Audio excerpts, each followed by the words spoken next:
चलिए इस बीच बड़ी अपडेट। अवैध नागरिकों पर शिकंजा कसेगा गृह मंत्रालय। गृह मंत्रालय ने नोटिफिकेशन अब जारी कर दिया। अवैध विदेशी नागरिकों पर कार्रवाई तेज करने के निर्देश दिए गए। सभी राज्यों को ये निर्देश दे दिए गए हैं। बड़ी अपडेट आप तक पहुंचा रहे हैं, जहां बताते चले कि सभी राज्यों और केंद्र शासित प्रदेशों को निर्देश जारी कर दिए गए हैं।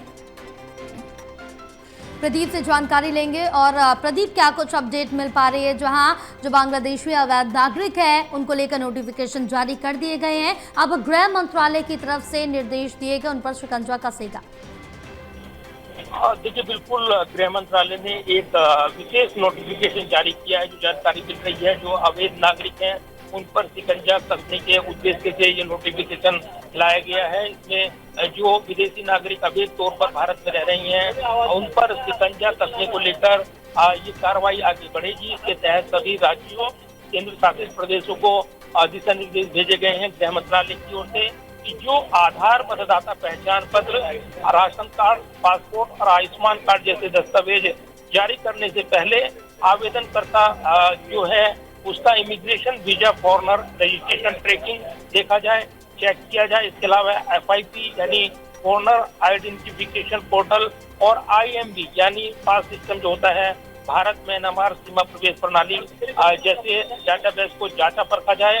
और ये कदम जो है अवैध प्रवासियों की पहचान, उनकी वापसी और भारतीय नागरिकों के लिए जो आरक्षित सुविधाएं हैं उनकी सुरक्षा सुनिश्चित करेगा। इसलिए कदम उठाया गया है, ये बताया जा रहा है। तो गृह मंत्रालय ने विशेष रूप से बांग्लादेश और म्यांमार से जो संदिग्ध अवैध प्रवासी हैं उनकी नागरिकता जांच पूरी करने के लिए 30 दिनों की समय सीमा निर्धारित की थी। और यदि इस अवधि में दस्तावेजों की पुष्टि नहीं होती तो संबंधित जो व्यक्ति है उसको देश से निर्वासित किया जाएगा।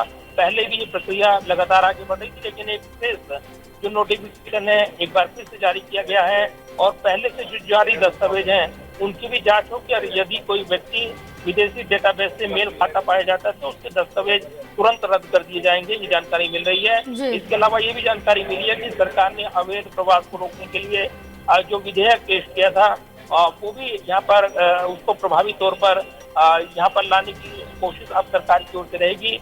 और इसके जरिए कई सजा के प्रावधान इसमें किए गए हैं। तो कहीं न कहीं ये कदम देश की सुरक्षा और संसाधनों के दुरुपयोग को रोकने के लिए उठाया गया है। लेकिन ऐसे वक्त जब SIR को लेकर बहस गर्म है, इसके अलावा जो वोटर लिस्ट को लेकर विवाद देखने को मिल रहा है, इस बीच ये जो दिशा निर्देश है गृह मंत्रालय का वो काफी महत्वपूर्ण है। निश्चित तौर पर अवैध जो प्रवासी और जो विदेशी नागरिक देश के अलग अलग हिस्सों में आ जाते हैं, घुसपैठ करते हैं, उनको सुनिश्चित करना, उनकी नागरिकता और उनको वापस भेजने का प्रावधान इस नोटिफिकेशन के जरिए एक बार फिर राज्य को विशेष निर्देश दिए गए हैं। बिल्कुल प्रदीप, तमाम जानकारी साझा करने के लिए बहुत शुक्रिया आपका।